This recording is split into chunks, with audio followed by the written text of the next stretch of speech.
Accusé d'avoir menacé de perdre des matchs en sélection costaricienne, le gardien du PSG, Keylor Navas, qui attaquait deux anciens dirigeants de la fédération costaricienne, a perdu son procès en diffamation.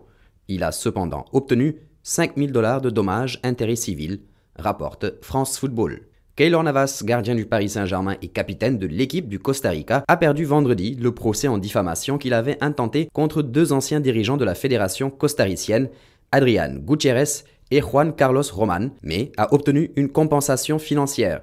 L'ancien portier du Real Madrid et ses coéquipiers en sélection Brian Ruiz et Celso Borges les avaient attaqués pour avoir déclaré dans une interview que les joueurs avaient menacé de perdre des matchs afin de faire licencier le sélectionneur de l'équipe nationale, le Colombien Jorge Luis Pinto, en 2014. La menace alléguée se serait produite lors d'une réunion dont il n'y a pas de procès verbal, elle n'a pas été transmise, seuls les footballeurs et les dirigeants étaient présents, a expliqué le tribunal de San José, selon le journal La Nación.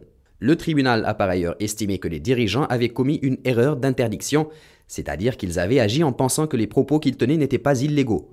Le tribunal a cependant attribué à Navas et ses coéquipiers l'équivalent de 5 000 $ chacun à titre de dommages intérêts civils, bien moins que les quelques 60 000 $ qu'ils réclamaient. Les faits remontent au retour de la Coupe du Monde 2014 au Brésil où le Costa Rica avait atteint les quarts de finale, un résultat historique. Les Ticos avaient terminé premier d'un groupe de la mort avec l'Italie, l'Angleterre et l'Uruguay et ne s'étaient inclinés que contre les Pays-Bas lors de la séance des tirs au but. Navas avait alors fait décoller sa carrière. Après le tournoi, les joueurs se seraient plaints du comportement et des méthodes de Jorge Luis Pinto qui avait pris les rênes de la sélection en 2011, la qualifiant donc pour le mondial brésilien.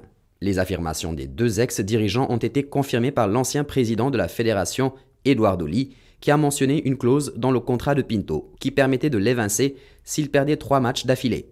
Eduardo Lee a également affirmé que les 3 joueurs avaient menacé de perdre 3 matchs. Jorge Luis Pinto, convoqué comme témoin par le tribunal, a déclaré via Internet qu'Eduardo Lee avait prévenu de ses intentions prêtées aux joueurs.